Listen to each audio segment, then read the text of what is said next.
there's a mysterious figure known as the Skinwalker, a shapeshifter with supernatural powers that can take on various forms, from animals to humans, and even possess humans to do their bidding.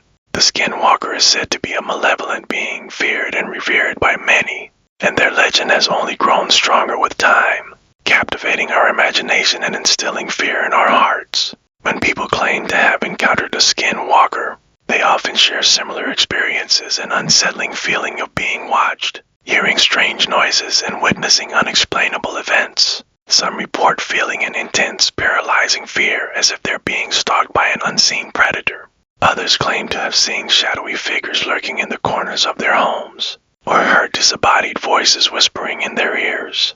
These encounters often leave a lasting impact, leaving people wondering if they've truly faced a Skinwalker, or if it's just their imagination running wild. The Skinwalker's presence is said to be accompanied by an eerie, unsettling atmosphere, making it difficult to distinguish reality from illusion. Many believe that these encounters are mere hallucinations born from the depths of our own psyche, while others argue that the Skinwalker is a manifestation of our collective fears. Whatever the truth may be, one thing is certain: the Skinwalker's haunting presence has left an indelible mark on our collective consciousness. One peculiar aspect of Skinwalker encounters is the sense of psychological manipulation.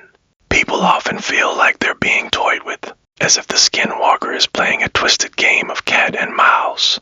Some claim to have experienced vivid nightmares, while others report feeling an intense sense of paranoia, as if they're being watched and manipulated by an invisible force. These psychological effects can be devastating, leaving people questioning their own sanity.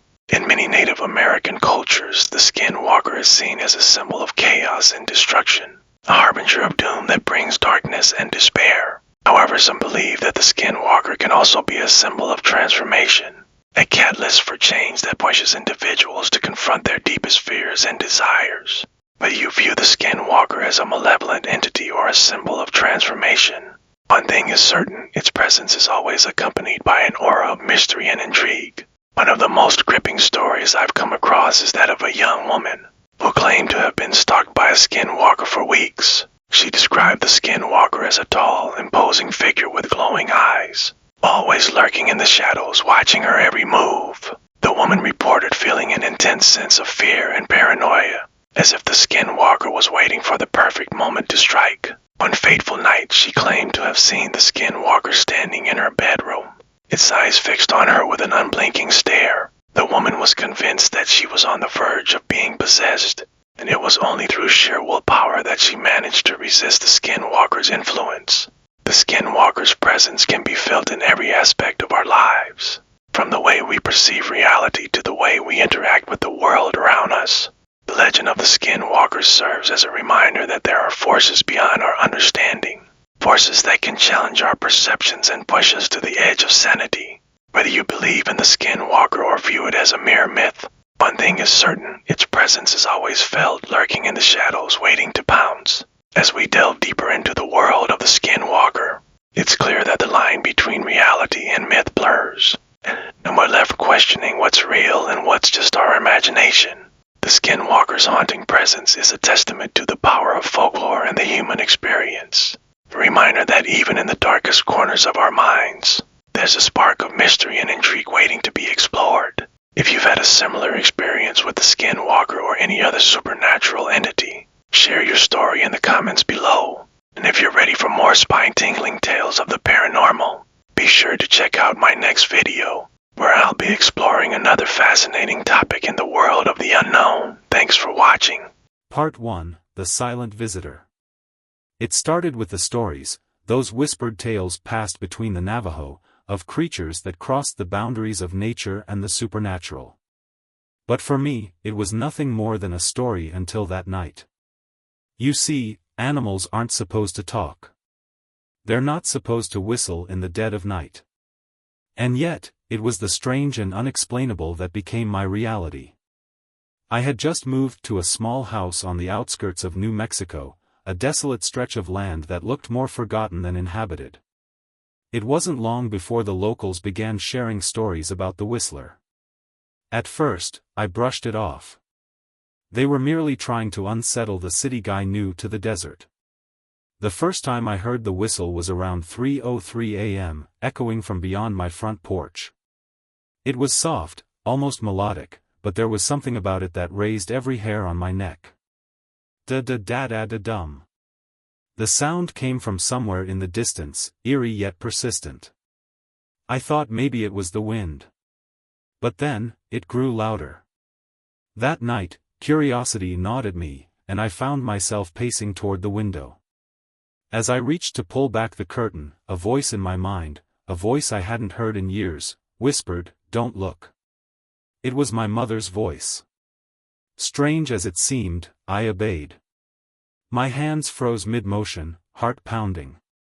I stepped back from the window, retreating to my bed with unease crawling beneath my skin. The whistling stopped just as suddenly as it began. The following nights brought more of the same. Every night at exactly 3:03 a.m., I'd hear it, da-da-da-da-da-dum. The same rhythmic tune floated through the still desert air, as though whatever made that sound was moving closer. And I found myself growing more paranoid with each passing night. Shadows seemed to shift at the edges of my vision, and the air felt thick, like something was waiting. By the third week, I couldn't take it anymore. Armed with a flashlight and an irrational sense of courage, I ventured out onto the porch. The desert around me was vast and silent, save for the occasional howl of the wind. I called out, hoping to hear nothing in response. But what I heard was far worse than silence. A soft, raspy voice answered back.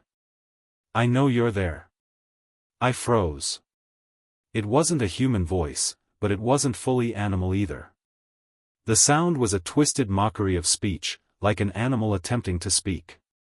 I wanted to run, to retreat back into the safety of my house, but my legs refused to obey. Instead, my eyes scanned the horizon, hoping to spot the source of that horrible voice. A movement to the left caught my eye. There, on the edge of the porch light's reach, a figure crouched low to the ground. I couldn't make out its full form, but it was unlike anything I had ever seen before. It had the body of a coyote but stood hunched, almost humanoid, its eyes gleaming in the dark. Slowly, deliberately, it began to whistle. Da-da-da-da-da-dum. It moved closer, its gaze locked onto mine, and the whistling grew louder, more distorted, as though its throat struggled to mimic the sound. And then it spoke again, clearer this time. "I'm hungry." Fear surged through me, breaking my paralysis. I stumbled backward into the house, slamming the door shut. My heart raced as I fumbled to lock the windows, each breath more panicked than the last. The whistling had stopped, but I could feel it. It was waiting, watching. That was the night I realized the stories weren't just myths. The whistler, the creature mimicking human sounds, was real. And it wasn't just passing through the desert, it was hunting. Part 2, The Unseen Threat. I barely slept that night. Every creak, every shift of the wind against the windows, made my heart race. The echo of that awful whistle seemed embedded in my brain. Da-da-da-da-da-dum. I kept replaying those words in my head, "I'm hungry." I couldn't shake the feeling that whatever I had seen, or heard, wasn't done with me yet. The next morning, I called around, trying to talk to someone, anyone who might know what I had encountered. Most of the locals were polite but distant, as though they knew what I was talking about but refused to acknowledge it. It wasn't until I spoke to an older woman in the nearby town that I found someone willing to engage. "You heard the whistler," she said flatly, her voice as dry as the desert wind. Her eyes flickered with something I couldn't quite place. Fear? Pity? I nodded. She leaned in closer, lowering her voice. "There's a reason no one here looks outside at night. It doesn't matter if you hear someone calling your name or if you think it's just the wind. If you hear that whistle, you stay inside, and you don't look. Do you understand?" "But, why?" I asked, desperate for answers. "What is it?" The woman shook her head. "They say it's a skinwalker, a shapeshifter. It's not fully human, not anymore. Once, it might have been someone who walked among us, but it's become something else, something evil. She hesitated, as if choosing her next words carefully. It can mimic sounds, even voices. It can trick you, make you think someone you know is out there. But if you look at it, if you acknowledge it, it gets stronger. I felt a chill crawl up my spine. Stronger? She nodded, her gaze hardening. That's why it whistles. It wants you to hear it, to be curious, to look for it. Once you do, it's got you. I left the woman's house feeling worse than before. My mind raced, replaying the events of the previous night, wondering if I had already crossed a line by seeing the creature. Had I made myself a target? That night, I locked every window, every door. I double-checked the blinds, pulled down the thickest curtains I could find. Still, I couldn't shake the feeling that it was out there, waiting. I sat on the couch, staring at the clock, watching as the minutes ticked closer to 3:03 a.m. My heart thudded in my chest, anticipation tightening my chest with each passing second. Then it came. Da-da-da-da-da-dum. The whistling was back, just as before, floating through the night air. But this time, it was closer. Much closer. My throat tightened, and I found myself holding my breath, every instinct screaming at me not to move, not to make a sound. I didn't dare even glance toward the windows. The sound moved, as if circling the house. There was no mistaking it now, it wasn't some distant noise from the desert. It was right outside. "I know you're in there," the voice rasped. It sounded almost human, but not quite. The tone was all wrong, too sharp, too eager, like a predator toying with its prey. I swallowed hard, trying to stay calm, trying to remember the old woman's words. Don't acknowledge it. Don't give it power. But then it said something that froze me to the core. It said my name. In that same rasping voice, twisted and broken, it spoke my name as though it had known me my whole life. "I'm so hungry," my name. The sound of my own name, spoken in that horrible mockery of a human voice, was enough to nearly break me. I wanted to run, to hide, to do anything to escape that voice, but I was frozen in place.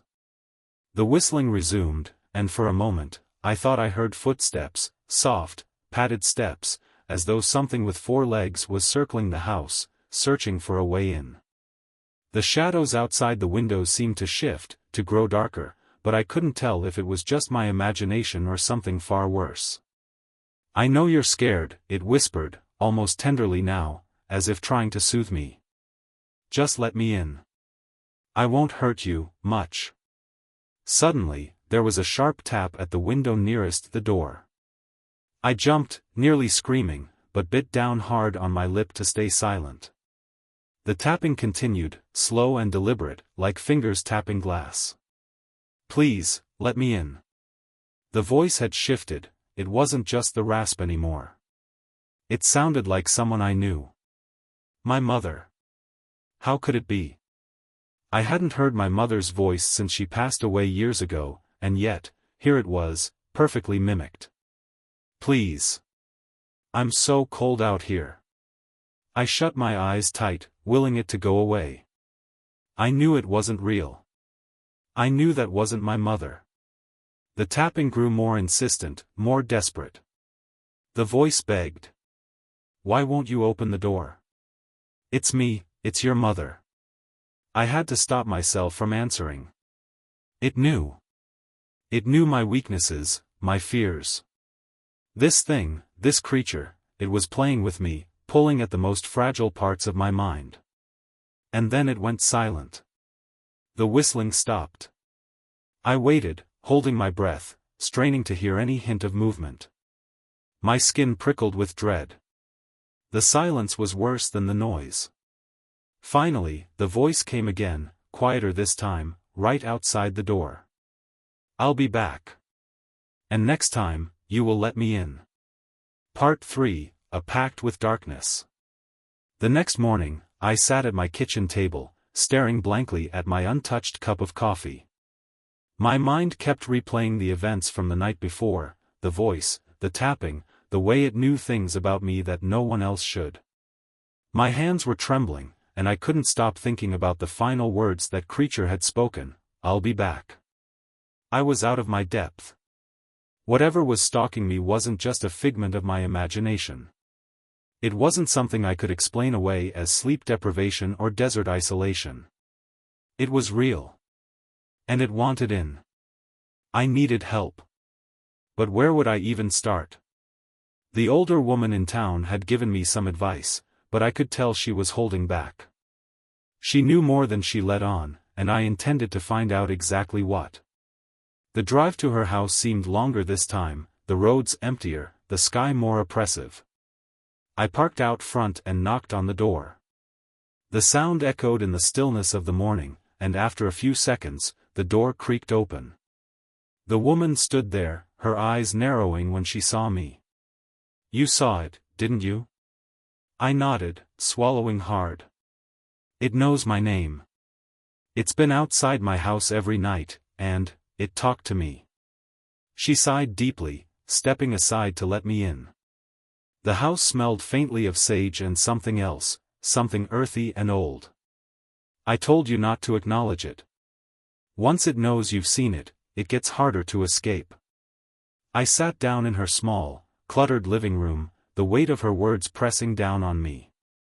"What is it? And why is it after me?"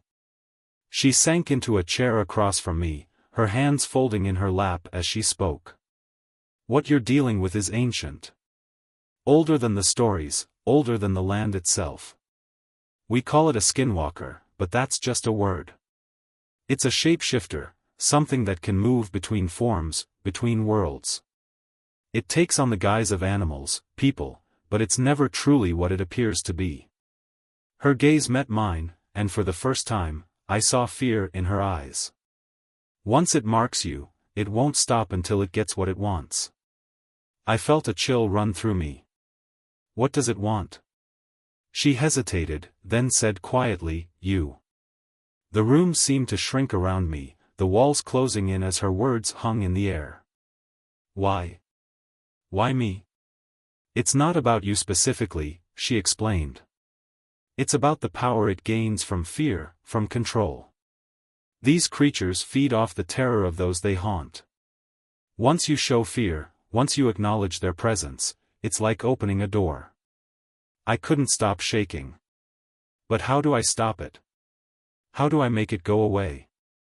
Her silence stretched on too long, and when she finally spoke, her voice was barely above a whisper. "There are only two ways. You can leave, abandon your house, your life here. But even then, it might still find you. Or," her eyes flicked to the floor, "you can face it." I didn't like where this was going. Face it? She stood up and went to a small wooden cabinet, opening it and pulling out a bundle of dried herbs and a small vial of some dark liquid. "You'll need protection if you want to survive the encounter. But once you face it, once you confront it, there's no turning back. Either you defeat it, or it consumes you." My heart pounded as I watched her arrange the items on the table. The room felt colder now, the air thick with something ancient and oppressive. "What do I have to do?" She sat back down, her expression grim. "There's a ritual, one that's been passed down through generations. It's not foolproof, but it's the best chance you've got." She placed the bundle of herbs in front of me. "Burn these before midnight. They'll keep the creature from crossing the threshold of your house." I stared at the herbs, dread settling in the pit of my stomach. "And after midnight?" Her eyes darkened. "After midnight, you must confront it. You'll need to trap it, force it into revealing its true form. Only then can you destroy it." "How do I trap it?" I asked, feeling the growing weight of what she was telling me. She slid the small vial toward me. "This is blood from a sacred animal, an offering. You'll need to draw a circle with it, around yourself. Once you're inside the circle, it can't touch you, but it will try to deceive you. It will speak to you, taunt you. You mustn't believe anything it says." Her warning hit me hard, but I knew I didn't have a choice. The thing outside my house wasn't going to stop until it got what it wanted. That night, I prepared as best I could. I set the herbs by the front door, ready to burn them as instructed. The vial of blood rested in my pocket, cold against my skin. I'd drawn the circle in the living room, and the silence in the house was suffocating. The clock on the wall ticked away the minutes, drawing closer and closer to midnight. I stood in the center of the circle, clutching a match in my trembling hand. I knew the whistling would start soon. I knew it would come. Da-da-da-da-da-dum. It was right on time. The whistle floated through the night air, sending shivers down my spine. But this time, I didn't flinch. I stood my ground, focusing on the circle I had drawn, trusting that it would protect me.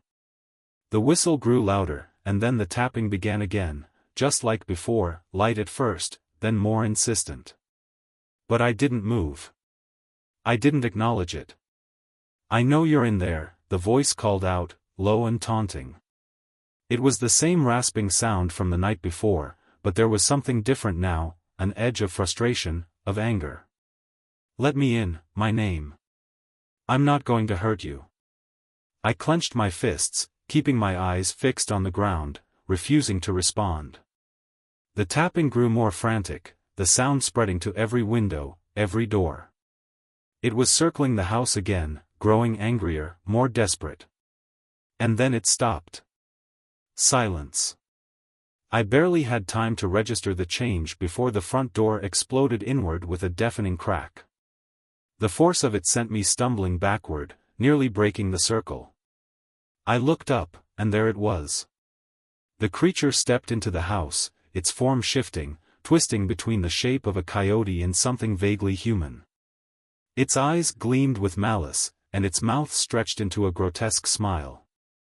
"I told you," it rasped, its voice full of venom. "You can't hide from me." Part 4, Into the Darkness. The creature stood in the doorway, the shadows wrapping around it like a cloak. It was both animal and human, its body contorting unnaturally as it shifted between forms. The eyes, dark, glistening, never left mine.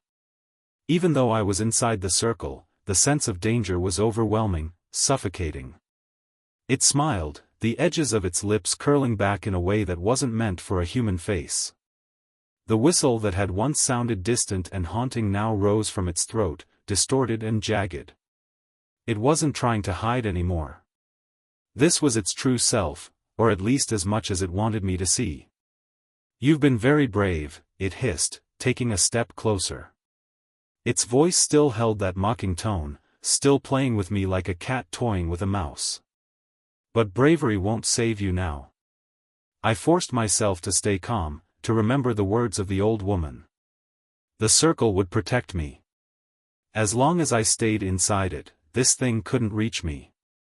My hands shook, but I stood my ground. "What do you want from me?" It paused, its twisted smile growing wider. "I told you before, didn't I? I'm hungry." The sound of its voice sent a shiver down my spine, but it didn't step any closer. Instead, it circled the edge of the room, its movements fluid yet unnatural, as if its body wasn't bound by normal rules. I could feel it testing the boundaries of the circle. It wanted to break through, to drag me out and devour me whole. "You think this little ritual will protect you?" The creature's voice was cold, mocking. "You're nothing more than a plaything." It was close now, just outside the circle. I could feel its breath on the back of my neck, even though I knew it couldn't physically touch me. "You've already seen me. You've already heard me. That's all I need." It whispered the last words, and my heart lurched in my chest. There was truth in what it said. I had seen it. I had acknowledged it, and now it was a part of me, inside my mind, twisting reality. My fingers gripped the vial of blood in my pocket, and I wondered if this would be enough. "What are you?" I forced the words out, trying to keep my voice steady, though my fear was threatening to spill over. It laughed, a harsh, grating sound that echoed off the walls. You know what I am. I'm everything you feared since you were a child. I'm the darkness that crawls through your dreams, the shadow in the corner of your eye. I'm a skinwalker, and I live because you believe I do. My pulse raced as the creature circled me, never crossing into the safety of the circle but never stopping its hunt. Its form shifted again, longer arms, sharper claws, eyes that glowed with an unnatural hunger. You're already mine. I tried to drown out its words, focusing on the blood ritual. The old woman had told me it would force the creature to reveal itself fully, to expose its vulnerability. But now, face to face with the thing, I wondered if she had underestimated it. This wasn't just some trickster spirit. It was something much older, much more dangerous. Is this all you have? It sneered, its voice dropping to a whisper again. Do you think you can outlast me? I have lived for centuries, fed off the fear of your kind. One by one, they fall, and you will too. Just like the others. My stomach twisted. The others. This thing had done this before. I wasn't the first. I wouldn't be the last. My mind raced, scrambling for a way out. The herbs, the blood, the circle, it all felt fragile now, like a thin wall of defense against a hurricane. Then, it changed tactics. It stopped its pacing and grew still. Slowly, agonizingly, its form began to shift again, this time, shrinking. The grotesque creature morphed, its bones snapping and contorting, until it stood there, wearing a different face. My mother's. My heart nearly stopped. It was her, every detail. Her eyes, her posture, even the small locket she used to wear around her neck. It stared at me, a cruel smile spreading across her lips. Don't you miss me? I backed up, my breath catching in my throat. You're not her.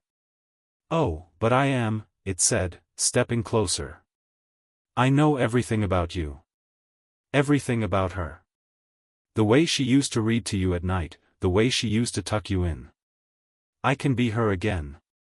My body trembled, torn between disbelief and terror. No. No, you can't. It tilted its head, eyes narrowing. I can.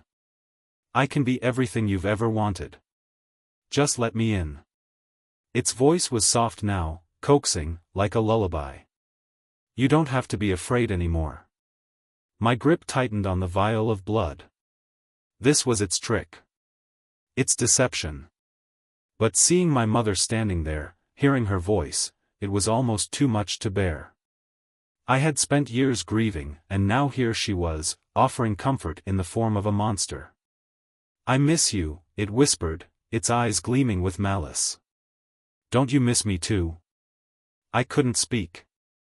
The room felt like it was spinning, the walls closing in. I wanted so badly to believe it, to believe that somehow, this creature could bring her back. But deep down, I knew the truth. This wasn't my mother. It was a predator wearing her skin, and I was its prey. I know you're afraid, it said, stepping closer still, its voice like silk. But you don't have to be. Just step out of the circle, and it will all be over. I shook my head, my vision blurring with tears. No. The smile faded from its face, replaced by something darker, more primal. The air around me grew thick with an oppressive weight as its form began to shift again. This time, the transformation was violent, the bones snapping and twisting into something more grotesque than before. The thing that had worn my mother's face was gone, replaced by a towering figure of shadow and teeth, its eyes glowing with hatred. You think you're strong, it snarled, its voice dripping with venom. You think this circle can protect you? It lunged forward, stopping just short of the line I had drawn. The air crackled with energy, the boundary between us trembling as if the circle was barely holding it back. I will break you, it hissed, its face inches from mine. I will drag you into the dark, and you will never leave. My body shook, the fear nearly overwhelming me. But I couldn't give in. I couldn't let it win. With trembling hands, I pulled the vial of blood from my pocket and, in one swift motion, poured it onto the ground. The blood spread across the floor, forming a new circle, this one more intricate, more powerful. The creature recoiled, its body convulsing as the blood began to glow faintly. "What have you done?" it roared, its voice shaking the walls of the house. I didn't answer. I didn't need to. The creature thrashed against the boundaries of the new circle, its form flickering, distorting. It was fighting to stay, fighting to maintain control.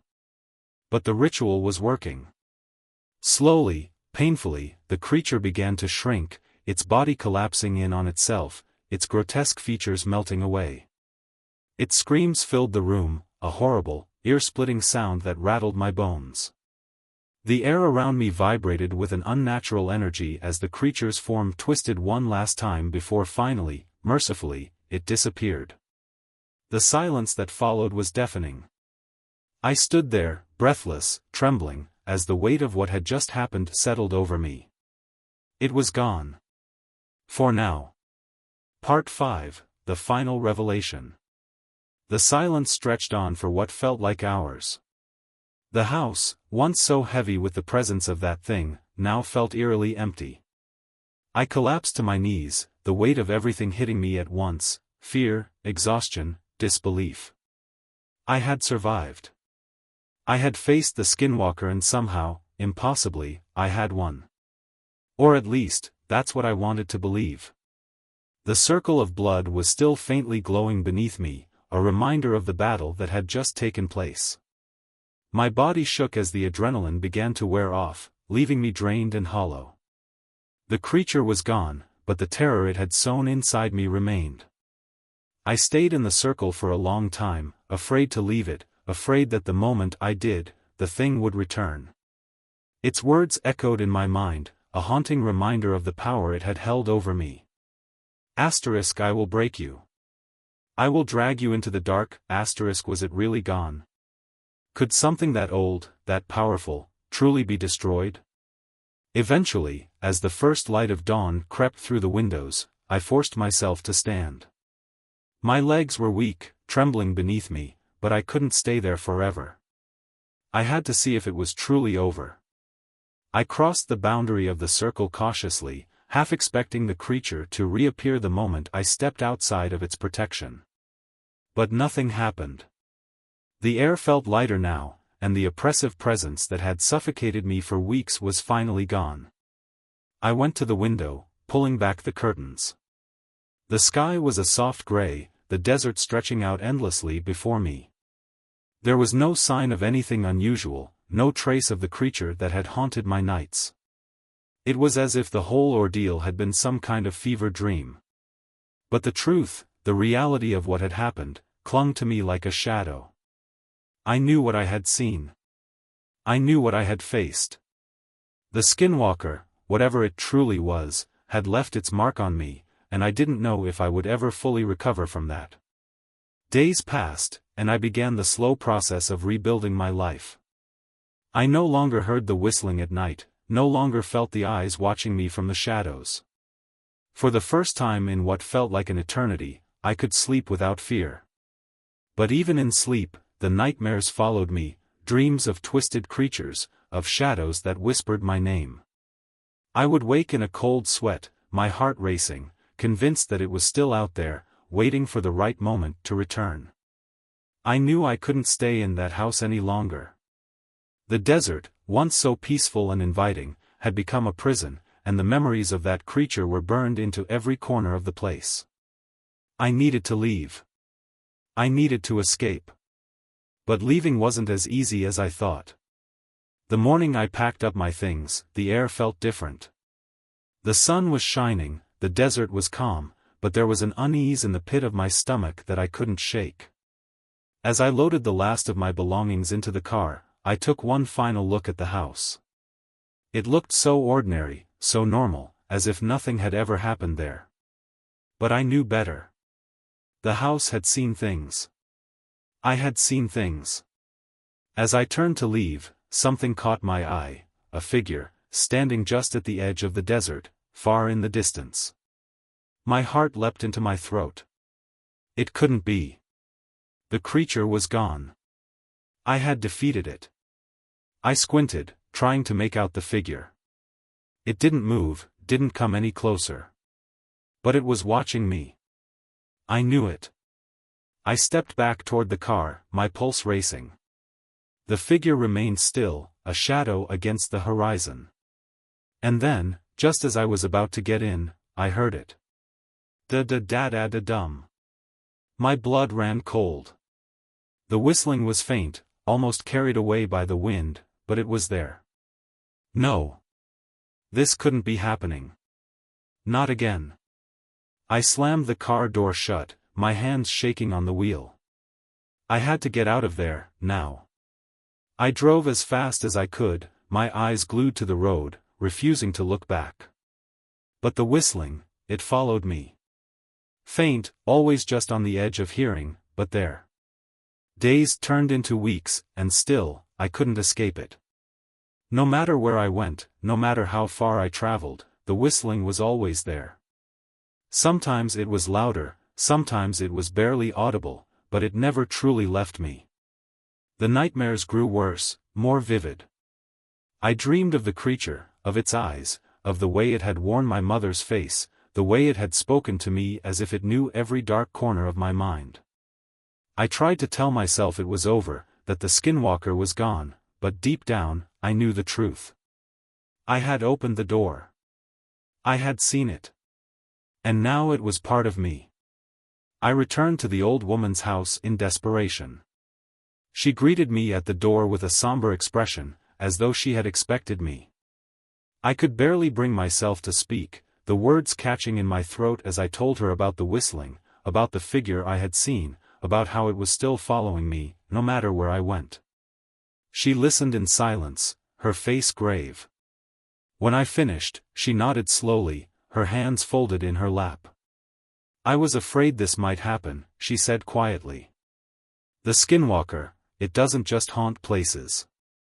It haunts people. Once it knows you, once you've acknowledged it, it's bound to you. My stomach twisted. But I defeated it. The ritual. She shook her head. You drove it away, for a time.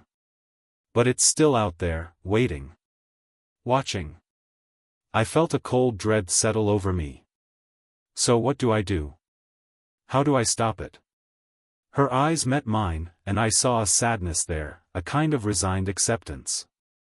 There's no stopping it. Not really. Once it has you in its sights, it will never truly let go. The best you can do is keep it at bay. But you will always hear it. Always feel it. I couldn't breathe. The reality of her words hit me like a punch to the gut.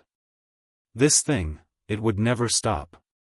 It would follow me for the rest of my life. There is one final option, she said after a long pause. But it's dangerous. And even then, there's no guarantee. I leaned forward, desperate for any hope, no matter how slim. What is it?